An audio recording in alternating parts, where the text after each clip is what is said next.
오늘 함께 읽은 말씀을 통하여서 말의 능력이라는 제목으로 은혜를 나누려고 합니다. 우리의 말에는 힘이 있고 능력이 있습니다. 성경 가운데 보면 하나님께서 우리가 무슨 말을 하든지 간에 내 귀에, 하나님의 귀에 들린 대로 응하리라 이렇게 말씀하셨습니다. 매일의 삶 속에 하나님께 영광을 올려드리고 믿음의 말, 기도의 말, 소원의 말들을 하나님께 올려드리는 자에게는 하나님의 응답이 있는 줄로 믿습니다. 그렇지만 이 말 속에 원망이 있고 불평이 있고 자기만 높아지려는 말을 가진 사람들은 그 말로 인하여서 화를 입게 되지요. 우리가 주일에도 말씀을 함께 나누었습니다만 바벨의 시대에 말이 하나였어도 그 말을 가지고 자기들의 유익만 구하지 않았습니까? 그렇기 때문에 하나님께서는 그들을 흩어버리셨지만 성령의 시대 성령님께서 그 입술을 말하게 하시니까요. 똑같은 입이지만 하나님께서 복음의 통로로 사용하시는 놀라운 은혜를 누리게 되었습니다. 우리의 입술도 복된 말을 할 수 있는 믿음의 사람들 되시기를 바랍니다. 일제시대의 애국지사 중에서 남궁옥이라고 하는 선생님이 계셨습니다. 이 선생님은 그 시대의 젊은이들에게 희망이 없는 것이 너무나도 안타까웠습니다. 그래서 젊은이들이 노래를 부를 수 있는 그러한 노래를 지어서 젊은이들에게 알리고 배포하기 시작했습니다. 그래서 남궁옥 선생님이 지은 노래가 무엇이냐면 삼천리반도 금수강산 하나님 주신 동산, 그 동산에 할 일을 많은데 일할 사람이 없으니 일하러 가세, 일하러 가세. 하나님 주신 동산 위에 함께 일하러 가세. 그 찬송가가 바로 남궁옥 선생님이 지은 노래가 되었고요.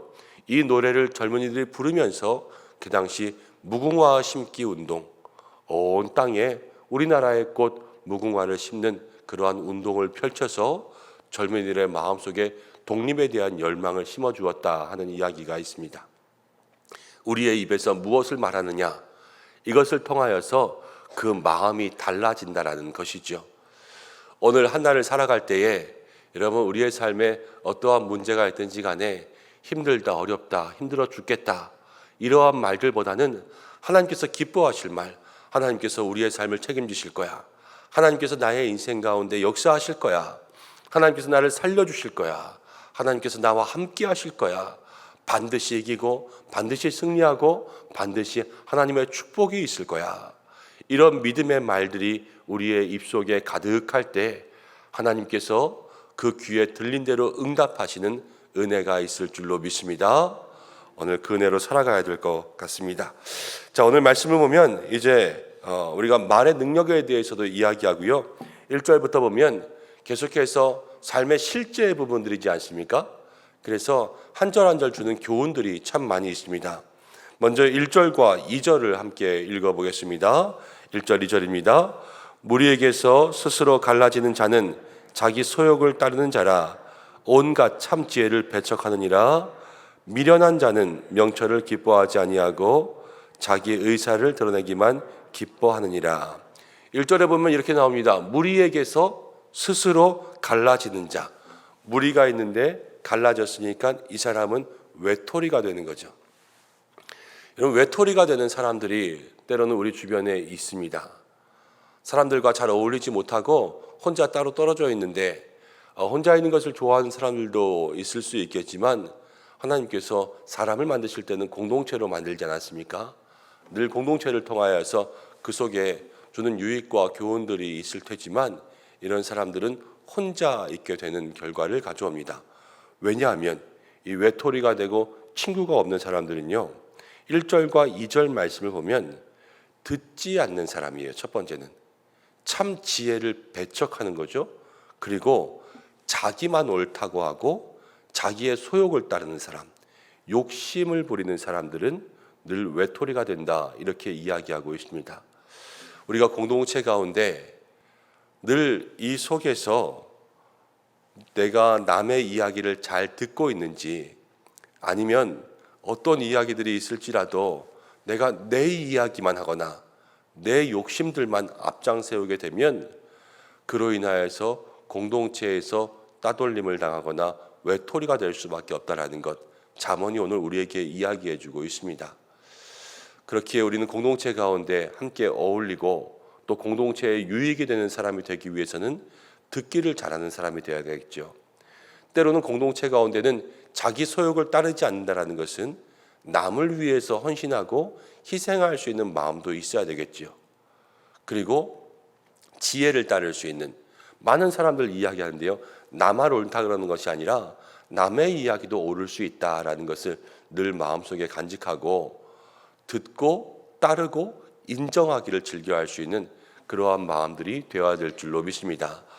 살다 보면 늘 내 얘기가 앞장서고 내 생각이 옳다, 내 생각이 옳다 이렇게 할 때가 참으로 많이 있지만, 그런 마음들까지도 다 겸손하게 내려놓을 수 있는, 그래서 잠언은 지혜를 말할 때 늘 듣는 것부터 얘기하잖아요. 듣는 것부터. 우리가 오늘 하루 우리의 공동체, 여러분 가정에서도 그렇고요, 교회에서도 그렇고요, 일터에서도 듣는 말씀을 먼저 실천할 수 있는 오늘 한날의 삶이 되시기를 바랍니다. 그리고 나서 4절 말씀 가운데 보면 이렇게 나옵니다. 4절을 함께 보겠습니다. 명철한 사람의 입의 말은 깊은 물과 같고 지혜의 샘은 솟구쳐 흐르는 내와 같으니라. 명철한 사람의 입의 말, 지혜로운 사람의 입에서 나오는 말을 얘기하는 거예요. 이 말은 깊은 물과 같고 깊이가 있는, 그래서 그 속에 정말로 묵직함과 또 마르지 않는과 이 깊은 물이 주는 그러한 우리의 마음속에 느낌이 있지 않습니까? 그러한 은혜가 있고, 지혜의 샘은 솟구쳐 흐르는 내와 같으니라. 말 한마디 한마디 때마다 그 말 속에 지혜가 있는 거죠. 지혜가. 이러한 사람의 말이 명철한 사람의 입의 말이라 이렇게 이야기하고 있습니다. 그런데 7절 말씀 가운데 보면 미련한 자의 입은 그의 멸망이 되고, 미련한 자들의 입술은요 말 때문에 멸망한다 그랬어요. 멸망한다. 오늘 성경은 명철한 자의 입과 미련한 자의 입을 이야기하고 있죠. 우리의 삶에는 명철한 자의 입, 지혜로운 자의 입이 있어야 될 줄로 믿습니다. 그래서 생명의 샘이 거기서 나오고 또 깊은 물과 같이 그 속에 모든 것을 담고 있는 믿음의 말씀이 되어야 되겠죠. 그렇지만 미련한 자는 말 한마디로 자기의 삶을 망친다 하였습니다.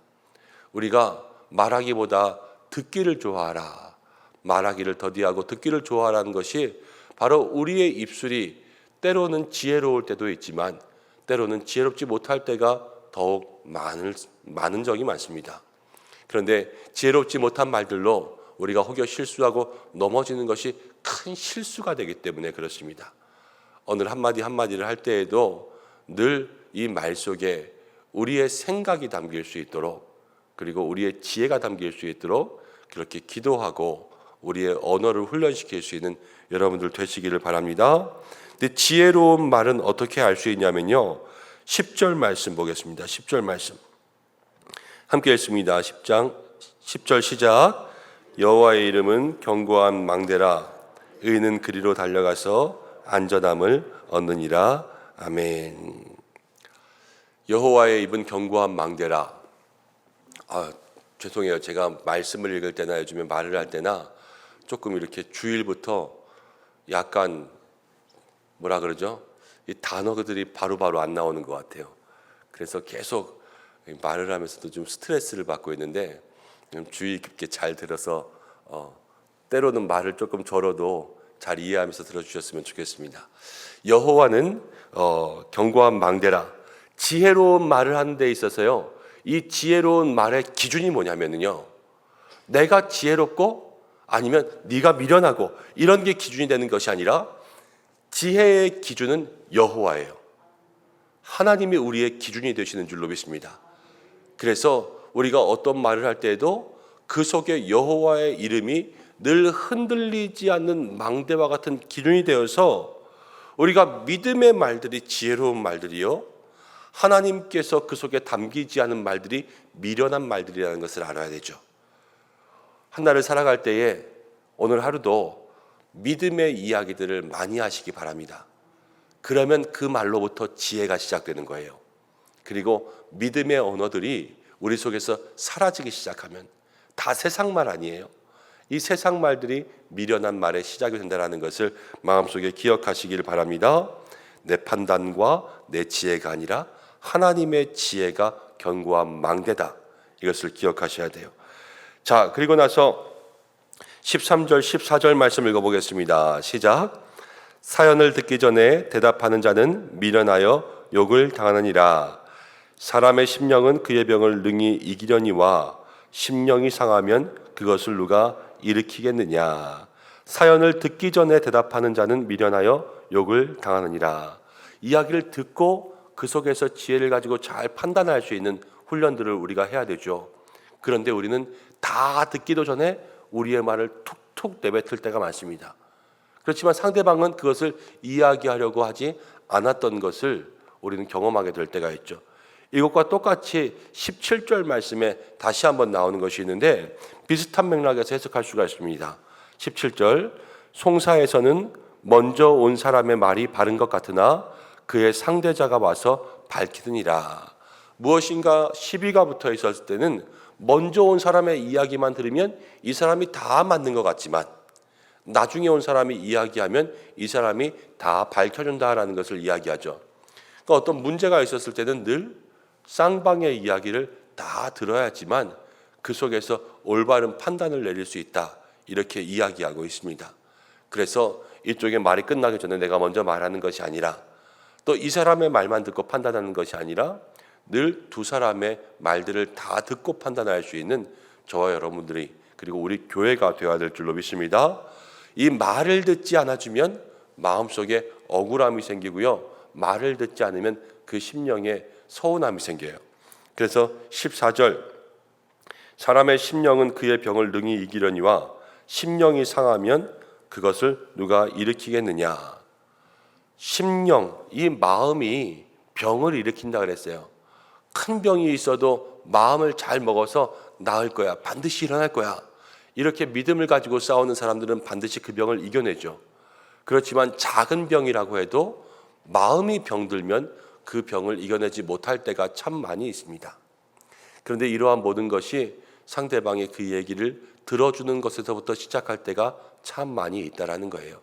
이런 말이 있죠. 마음이 병들면 죽고 싶고 몸이 병들면 살고 싶다.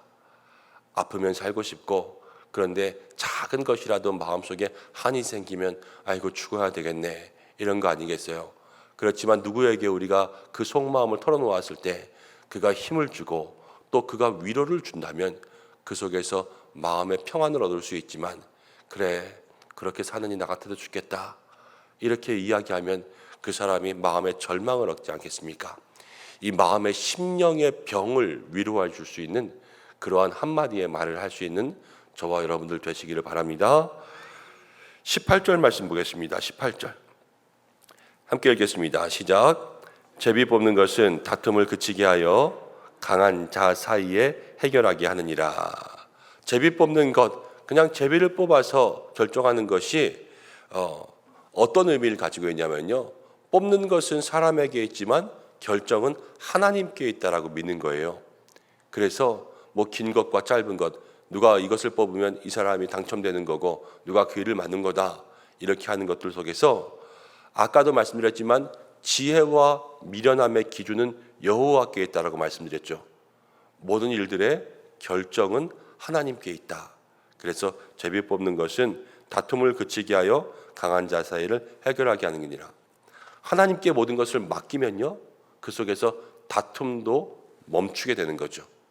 강한 자와 강한 자가 부딪히게 되면 큰 싸움이 일어나지 않습니까? 고래 싸움에 고래만 다치는 것이 아니라 새우도 다쳐요. 그렇지만 강한 자와 강한 자 사이에서 해결이 하나님께서 하시면요 모든 삶의 문제들을 안전하게 하실 수 있는 줄로 믿습니다. 21절과 24절 말씀 함께 읽고 마치려고 합니다. 21절부터 읽겠습니다. 시작. 죽고 사는 것이 혀의 힘에 달렸나니 혀를 쓰기 좋아하는 자는 혀의 열매를 먹으니라. 중요한 말씀이죠. 죽고 사는 것 혀에 달려있다 이렇게 이야기하고 있습니다. 오늘 말의 지혜, 말의 능력 이야기하고 있지만 이 말을 통하여서 죽을 수도 있고 살 수도 있다는 거예요. 먼저는 말 때문에 내가 죽을 수도 있고 내가 살 수도 있습니다. 또 말 때문에 상대방이 죽을 수도 있고 상대방이 살 수도 있습니다. 아, 내 말이 생명을 살릴 수 있겠구나. 이 생명의 언어를 사용할 수 있는 우리 성도들 되시기를 바랍니다. 24절 말씀, 많은 친구를 얻는 자는 해를 당하게 되거니와 어떤 친구는 형제보다 친밀하니라. 24절에 친구가 많으면 해를 당하게 된다 이렇게 이야기합니다. 친구가 많으면 좋은 거 아닐까 생각하죠. 그렇습니다. 사람들은요, 많이 얻으면 많이 얻을수록 좋고 많은 친구가 있는 것이 더 좋은 일이죠. 여기에서는 진실성이라는 것이 이 속에 내포되어 있어요. 진실한 친구, 24절 마지막에 어떤 친구는 형제보다 친밀하다 그랬잖아요. 진실한 친구가 많이 있어야 된다는 것을 강조하고 있습니다. 그런데 진실하지 않고 사람만 많은 것은 해가 된다. 우리가 이미 경험해서 잘 알고 있죠. 많은 사람들이 들러붙어 있는 사람들, 그렇게 유익하지 못할 때가 참 많이 있지만 그 속에서 진실한 사람들이 우리에게 도움이 됩니다. 오늘 하루를 살아가면서 나에게 진실한 사람이 누구인가? 또 우리 교회 속에서 나와 함께 진실한 믿음을 나눌 수 있는 사람이 누구인가? 그 사람을 마음속에 품고 이 한 날도 살아갈 수 있는 우리 모두가 되기를 바랍니다. 특별히 지난 주일에 함께 광고했습니다. 우리가 이번 추수감사 주일에는 한 영혼을 전도해서 주님 앞에 나오자 말씀드렸는데요. 여러분, 진실한 친구들이 있다면, 근데 그 친구들이 아직도 주님을 알지 못한다면 그들을 주님 앞으로 인도하여 드릴 수 있는 그러한 입술로 사용되시기 바랍니다. 진실한 친구의 생명을 살릴 수 있는 말의 능력을 갖게 된다면 얼마나 더 큰 복이 되겠습니까? 하나님, 나의 입술을 그렇게 사용하여 주옵소서. 기도하는 이 새벽 되시기를 바랍니다. 함께 기도하겠습니다. 고마우신 아버지 하나님, 오늘도 주님 앞에 나와 주의 말씀을 듣습니다. 이 한 날을 살아갈 때에 하나님께서 우리의 입에 권세를 더하여 주셔서 생명을 살리는 입술, 복음을 전하는 입술 될 수 있도록 역사하여 주옵소서. 잠언의 말씀 한 구절 한 구절이 삶의 지혜인 줄로 믿습니다. 우리의 삶의 구석구석마다 이 말씀이 적용되고 실천될 수 있도록 역사하여 주시옵소서. 우리 성도들의 한 날을 지켜주시고 가정마다 일터마다 하나님께서 은혜 내려주시고 가지고 있는 모든 제목들마다 하나님께서 응답하여 주시고 한절기 추워지는 날씨 가운데 감기로부터 독감까지 모든 질병 가운데 걸리지 않게 인도 보호하여 주시고 아버지, 특별히 우리의 삶에 2022년에 추수감사주일을 기억하며 하나님 마음속에 가장 좋은 만남들을 우리 주변에 선물하여 함께 예배드리기를 원합니다. 주께서 인도하여 주옵소서. 주께서 역사하여 주시옵소서. 오늘 하루 우리의 말이 생명을 살릴 수 있는 입술로 시작될 수 있도록, 진실한 벗들에게 복음을 전할 수 있도록 주께서 인도하여 주시옵소서. 모든 말씀 예수님의 귀하신 이름으로 기도드립니다. 아멘.